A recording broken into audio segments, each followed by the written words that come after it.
English চ্যাম্পিয়নশিপে বার্নলির বিপক্ষে ২-১ গোলে হেরে সরাসরি প্রিমিয়ার লিগে ওঠার স্বপ্ন ভঙ্গ হয়েছে বাংলাদেশি ফুটবলার হামজা চৌধুরীর দল শেফিল্ড ইউনাইটেডের।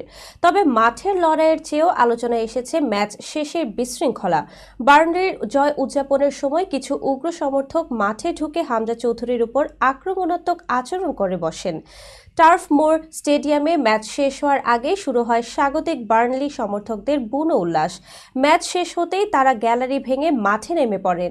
এ সময় হামজাকে উদ্দেশ্য করে তারা করেন অশোভন মন্তব্য। এমনকি কয়েকজন সমর্থক তার একদম কাছে গিয়ে অপমানজনক আচরণ করেন। ব্রিটিশ গণমাধ্যম ডেইলি সান সহ আরও কিছু সূত্র জানায়, মূল টার্গেট ছিলেন হামজা চৌধুরী। বার্নলির কয়েকজন খেলোয়াড়ও এতে জড়িয়ে পড়েন এবং হামজার সঙ্গে কথা কাটাকাটি শুরু হয়। অনেকক্ষণ নিজেকে সামনে রাখলেও এক পর্যায়ে ক্ষিপ্ত হয়ে হামজাও প্রতিক্রিয়া দেখান। উত্তপ্ত পরিস্থিতিতে হস্তক্ষেপ করে একজন পুলিশ কর্মকর্তা দ্রুত হামজাকে নিরাপদ স্থানে সরিয়ে নেন। সতীর্থরাও তাকে সেখান থেকে নিরাপদে বের করতে সহায়তা করেন। এই জয়ের মাধ্যমে বার্নলি ও লিডস ইউনাইটেড সমান ৯৪ পয়েন্ট নিয়ে প্রিমিয়ার লিগে জায়গা নিশ্চিত করেছে। গোল ব্যবধানে এগিয়ে লিডস শীর্ষে থাকলেও শেফিল্ড ইউনাইটেড ৮৬ পয়েন্টে তৃতীয়।